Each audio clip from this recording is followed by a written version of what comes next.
As the disease progresses, word finding, day-to-day memory, and general cognitive functions may become affected. In the later stages of the disease, people with PCA may develop jerking movements of their limbs and occasionally seizures. Unfortunately, as with typical Alzheimer's disease, the condition is progressive, with a gradual deterioration of skills and abilities over the years following diagnosis. The duration of the PCA condition is poorly understood, with some people with PCA living approximately the same length of time as individuals with typical Alzheimer's disease, on average 10 to 12 years following the onset of symptoms, and others living with the condition for longer. Treatment available for PCA. Although there is no medication available to treat PCA specifically, patients may find some of the medications available to treat patients with typical Alzheimer's disease helpful. The medications are called acetylcholinesterase inhibitors and include donepezil, known as Aricept, ribostigmine, known as Exelon, and galantamine, known as Reminil. However, these medications are only designed to treat the symptoms of the disease and are not a cure. Although individuals with PCA often show relatively preserved insight, they are frequently very disabled by the decline in their ability to interact successfully with the visual world around them. In particular, the cognitive problems associated with the condition often lead to a loss of independence, cause activities of daily living to be compromised, and inhibit the enjoyment of previous hobbies, especially reading. Such problems can lead to depression, irritability, frustration, and a loss of self-confidence. Individuals with PCA who are experiencing low mood may benefit from a trial of antidepressant medication. Supporting people with PCA. There are a number of similarities between the support that may be offered to individuals with PCA and people with other forms of dementia, especially typical Alzheimer's disease.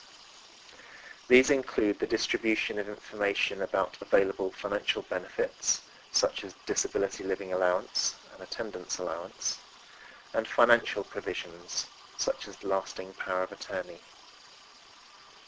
There is a range of practical visual aids designed to assist individuals with different types of visual impairment, which may be of use to people with PCA. These include devices such as talking clocks and watches, mobile phones with simplified displays or pre-programmable direct dial buttons, and cooking aids such as sensors which beep when a cup is nearly full. For many people with PCA, one of the greatest disappointments caused by the condition is the loss of former hobbies and pastimes such as reading or watching the television.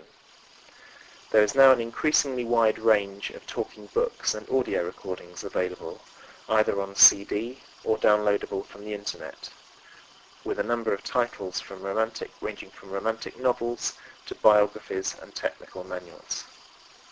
Audio guides are also available for many cultural events, including the theatre and museums. Other sources of information. Royal National Institute for the Blind, 105 Judd Street, London, WC1H 9NE, 0207 388 1266, or resource@rnib.org.uk, or www.rnib.org.uk.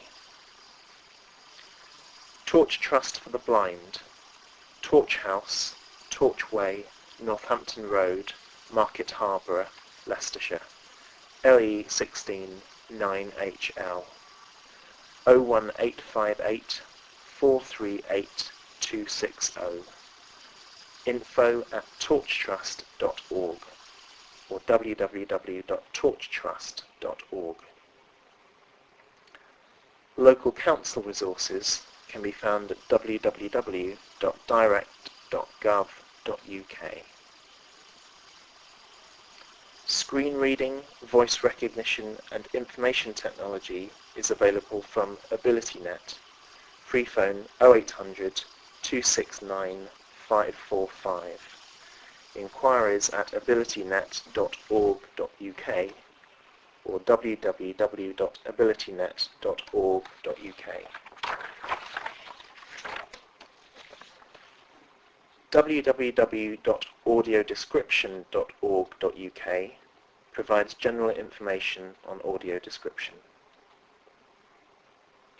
A list of audio-described BBC programmes can be found at www.bbc.co.uk/info/policies/audio description.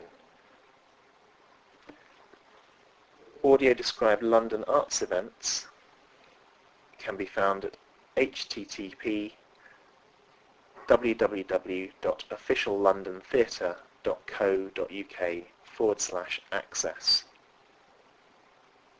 An audio bulletin of access-related events in London can be found at 020 7557 6751.